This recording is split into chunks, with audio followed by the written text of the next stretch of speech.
তো hi guys, welcome back my YouTube channel মিথুনৰ vlogs. তো পুনৰ এটা নতুন ভিডিঅ'লৈ আপোনালোক সকলোকে স্বাগতম জনাইছোঁ। তো বন্ধুসকল, জইন ইণ্ডিয়ান আৰ্মি অগ্নিবীৰ 2024। তো ইয়াৰে মানে হাইট কিমান লাগিব, চেষ্ট কিমান লাগিব, লং জাম্প কিমান মাৰিব লাগিব, চিনাপ কিমানটা মাৰিলে কিমান মাৰ্ক থাকিব, তো সকলোখিনি ডিটেইলছ সহকাৰে এই ভিডিঅ'টোৰ জৰিয়তে ষ্টেপ বাই ষ্টেপ আপোনালোকক জনাব বিচাৰিছোঁ।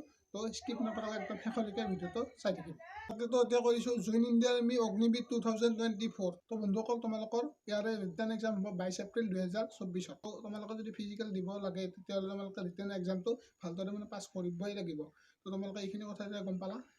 তো এতিয়া কৰিছোঁ মই হাইটটো, মানে অগ্নিবীৰ জেনেৰেল ডিউটিৰ কাৰণে তোমালোকৰ হাইট লাগিব 160 চেণ্টিমিটাৰ হ'লে হৈ যাব। আৰু তোমালোকৰ যিটো মই ট্ৰিটমেণ্ট তাৰ কাৰণে তোমালোকৰ হাইট লাগিব 157 চেণ্টিমিটাৰ। জেনেৰেল ডিউটিৰ কাৰণে ট্ৰিটমেণ্ট সেইটো ক'লোঁ। ষ্ট'ৰ কিপাৰ, ক্লাৰ্ক, তাৰ কাৰণে তোমালোকৰ হাইটটো লাগিব 157 চেণ্টিমিটাৰ। তাৰপিছত নেক্সট সকলোৰে কাৰণে ক্লাৰ্ক, টেকনিকেল, ট্ৰিটমেণ্ট, তো সকলোৰে কাৰণে তোমালোকৰ চেষ্টটো লাগিব 77 চেণ্টিমিটাৰ নৰ্মেল লাগিব, আৰু ফুলাব লাগিব 5 চেণ্টিমিটাৰ। তোমালোকে টোটেল ফুলাই পিনি 82 চেণ্টিমিটাৰ হ'ব লাগিব। ফাৰ্ষ্ট হ'ব তোমালোকৰ ৰিটাৰ্ণ এক্সাম, তাৰপিছত তোমালোকৰ ফিজিকেল টেষ্ট। তো আকৌ এবাৰ কৰিছোঁ, ফাৰ্ষ্ট হ'ব ৰিটাৰ্ণ এক্সাম, তাৰপিছত ফিজিকেল টেষ্ট, তাৰপিছত মেডিকেল টেষ্ট।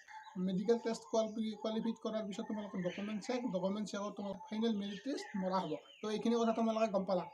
তো বন্ধুসকল, এতিয়া তোমালোকক কৰিছোঁ মই মানে অগ্নিবীৰ ফিজিকেল ফিটনেছ টেষ্ট হ'ব। ফিজিকেলত তোমালোকৰ ৰানিং হ'ব 1.6 কিলোমিটাৰ, মানে 1600 মিটাৰ তোমালোকৰ ৰানিং হ'ব। তাৰপিছত টাইম দিয়া হ'ব 5 মিনিট 30 ছেকেণ্ড। ফাৰ্ষ্ট গ্ৰুপত, গ্ৰুপ এ মানে ফাৰ্ষ্ট গ্ৰুপত টাইম দিয়া হ'ব 5 মিনিট 30 ছেকেণ্ড। তো এইখিনিৰ কথা তোমালোকে গম পালা। তাৰপিছত তোমালোকৰ গ্ৰুপ বিত তোমালোকৰ টাইম দিব 5 মিনিট 45 ছেকেণ্ড। যিমান পাৰে তোমালোকে আগত সোমাব চেষ্টা কৰিবা, 5, 10, 5, 15 এইখিনি তোমালোকে সোমাব চেষ্টা কৰিবা। তো যিটো মই ক'লোঁ প্ৰথমতে তোমালোকক 5 মিনিট 30 ছেকেণ্ড। তো গ্ৰুপ এ মাৰ্ক দিয়া হ'ব 60 মিনিট। হয় বন্ধুসকল, তোমালোকক তাত মাৰ্ক দিয়া হ'ব 60 মিনিট। নেক্সট তোমালোকক গ্ৰুপ বি, যিটো মই ক'লোঁ 5 মিনিট 45 ছেকেণ্ড, তাত তোমালোকক মাৰ্ক দিয়া হ'ব 48 মাৰ্ক, মানে 48 মাৰ্ক থাকিব।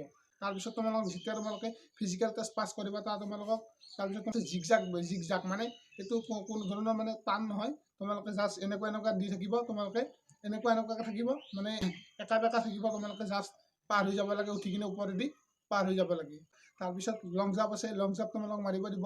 লং জাম্পতো ইমান বেছি টান নহয়। লং জাম্প জাষ্ট এটা গাঁত মানে এটা খান্দা থাকে, তো সেইটো জাষ্ট মানে তোমালোকে পাৰ কৰিব লাগে, মানে এনে জাম্প কৰিব লাগে এইটো।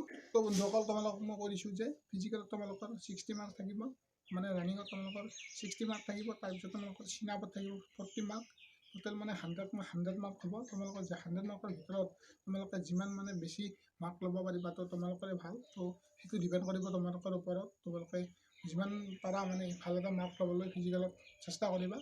তো বন্ধুসকল, তোমালোকক পুলাপৰ মাৰ্কখিনি মই কৈ দিছোঁ। পুলাপত তোমালোকে যদি 10টা মাৰা, মানে এক্সিলেণ্ট যদি তোমালোকে 10টা মাৰিব পাৰা, তেতিয়াহ'লে তোমালোকৰ মাৰ্ক থাকিব 40 মাৰ্ক। যদি 9টা মাৰা তেতিয়াহ'লে মাৰ্ক থাকিব 31 মাৰ্ক। 8টা মাৰিলে মাৰ্ক থাকিব 27 মাৰ্ক। আৰু যদি তোমালোকে 7টা মাৰা তেতিয়াহ'লে তোমালোকৰ 21 মাৰ্ক থাকিব। আৰু যদি তোমালোকে একেবাৰে 6টা মাৰা তেতিয়াহ'লে তোমালোকৰ মাৰ্ক থাকিব 16 মাৰ্ক, মানে 16 মাৰ্ক তোমালোকে দেখিবলৈ পাবা।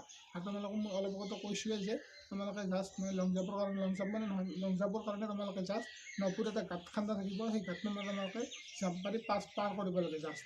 সেইখিনি কথা তোমালোকে গম পালা। তাৰপিছত তোমালোকৰ এটা জিগজাগ থাকিব, জিগজাগ এনেকুৱাকৈ মানে বেকাকৈ থাকিব। তো জাষ্ট তোমালোকে পাৰ হৈ কিনে যাব লাগে সেইটো। তো বন্ধুসকল, এইটো এটা সৰু এটা ভিডিঅ' আপোনালোকক ষ্টেপ বাই ষ্টেপ এই ভিডিঅ'টোৰ জৰিয়তে জনাবলৈ বিচাৰিলোঁ। আপোনালোকে ভিডিঅ'টো চাই কেনেকুৱা পালে জনাব। যদি ভিডিঅ'টো চাই ভাল পালে তেতিয়া সকলো বন্ধু বান্ধৱকে শ্বেয়াৰ কৰি দিয়ক। তো আজিলৈ বাই, জয় আই অসম।